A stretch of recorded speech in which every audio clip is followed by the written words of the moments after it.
ఇప్పుడే ఊరికెళ్ళి వచ్చిన హన్మకొండకి వెళ్ళి మా పేరెంట్స్ని వదిలేసి. చూడండి ఇలా వాతావరణం ఎట్టుందో. ఎండ బాగా అంటే ఒక దిక్కు మబ్బులు, ఎండ సుర్రు అంటుంది. చూడాలి. మోటార్ అయితే నడుస్తూనే ఉంది, నీళ్ళు అయితే బ్రహ్మాండంగా ఉన్నాయి. నీళ్ళకి ప్రాబ్లం లేదు, కానీ కొంచెం కలుపు వచ్చింది వారిలా. అది కలుపు మందు కొట్టాలి. చూద్దాం ఏమవుతుందో. మనోడు బరువు పెడుతుండు మంచిగా దిగానికి. చూస్తున్నా బరువు పెడితే మంచిగా అనగబట్టి పోతుంది. మనం ప్రెస్ చేయకుండా అదే ప్రెస్ చేసుకుంటూ పోతుంది.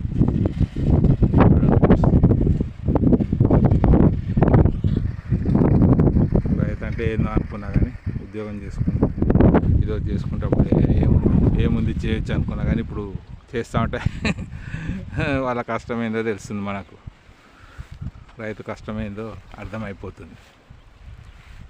చూడాలి ఇక ముందు. ప్రస్తుతానికైతే బాగానే ఉంది. ఇప్పటివరకైతే సక్సెస్ అయినా. ముందు ఇక మన శ్రమకు తగ్గట్టు భగవంతుడు కూడా కనుకరించాలి. ప్రతి ఒక్కటి మన చేతిలో ఉండదు కదా. చూడండి మామిడి చెట్లు తీసేద్దాం అనుకుంటున్నాం. అన్ని కోతుల బాధ బాగా అయిపోయింది. చింత చెట్టు అయితే ఇప్పుడే పిందెలు పడుతున్నాయి. అవి మంచిగుంటే ఉంచుదాం, లేకపోతే తీసేసి ఇక్కడ ఒక రూమ్ వేసుకుందాం అనుకున్నా. ఇక ఒక షెడ్ లెక్క వచ్చి అప్పుడప్పుడు ఇక్కడ పొద్దున్న వస్తే సాయంత్రం వరకు ఉండాలంటే కష్టమవుతుంది. ఇక్కడ కూర్చొని కూడా జాగలేదు. ఇదంతా ఏనేనే మొత్తం తీపిచ్చి సాఫ్ చేయాలి. కొండ సగం చేయించినాం, ఇక సగం వదిలేసినాం. ఇప్పుడు ఈయంత చేసేస్తే బ్రహ్మాండంగా ఉంటుంది. ఎంతలో తీసినావు చూడండి. ఇది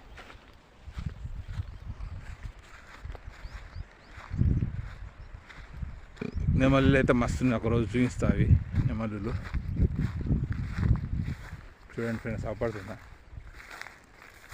అంతలో తీసిన. ఇప్పుడు అదంతా ఫిల్ చేయాలి. ఆ రాళ్ళన్నీ తీసి లేచి పైన మళ్ళీ మట్టి కప్పాలి. చెర్ల మట్టి తెచ్చి నింపాలి. మొత్తం ఇగో ఇంత ఎత్తి నింపాలి. ఇప్పుడు ఇదంతా కులగొట్టి లేచి ఇలా వేసి మళ్ళీ నింపాలి. అప్పుడు కానీ అది సెట్ అవుతుంది.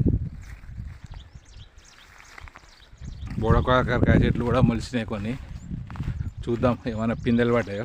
ఇక్కడ ఉండే మొన్న ఇవన్నీ సాగు చేసిన రోజు జేసీబీతో చూడకుండా పీకేసిండు. ఇగో ఇక్కడ ఒకటి ఉన్నది చూడండి. ఇది మొగది. ఇది కాయ ఓన్లీ ఫ్లవర్ పూస్తుంది. ఇగో ఇట్లుంటుంది మొగది. ఆడది వచ్చి డైరెక్ట్ పిందెలు వస్తాయి అన్నట్టు. అది కూడా చూపిస్తాను మీకు. ఇక్కడనే ఉండాలి. అవపడ్డది చూపిస్తా చూడండి. ఇది కూడా నీళ్ళు లేక పాపం వీళ్ళ ఆడిపోతుంది.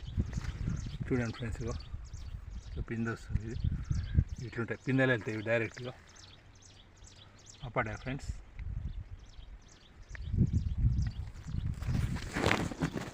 ఇట్లా వస్తుంది పిందె. మొగ వచ్చి ఇట్లా ఉత్తన పూత వస్తుంది. Okay, thank you friends. ఇవాటికి ఇది రేపటి అప్డేట్ మళ్ళీ రేపు పోస్ట్ చేస్తాం. హాయ్ ఫ్రెండ్స్, ఇంకో అప్డేట్. నిన్న మనం చల్లాం కదా ఒడ్లు, నీళ్ళు తీసేస్తున్నాం. మొత్తం ఏం లేకుండా తీసేయాలి. ఒకరోజు ఆరనియాలి. మొత్తం మెరుగులు తెంపేసినాం. మొత్తం నీళ్ళు పోతున్నాయి. ఈ పనికి ఎంత కష్టమైందో రేపు మళ్ళీ అంత కష్టపడాలి. నీళ్ళు ఎన్ని వేస్ట్ ఇప్పుడు అన్నీ పోయి అక్కడ పైన వరలా పడతాయి. అన్నీ కాలువ దానిలో పడతాయి అన్ని నీళ్ళు.